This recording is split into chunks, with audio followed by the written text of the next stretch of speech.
అమ్మా భవానీ లోకాల నేలే ఓంకార రూపమమ్మా, తల్లి నీ మహిమల్ని చూపవమ్మా.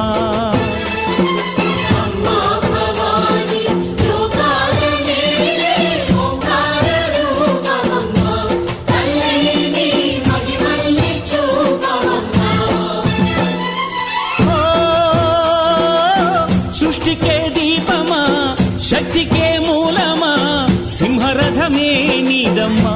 అమ్మ దుర్గమ్మ భక్తులను దీవించుమా.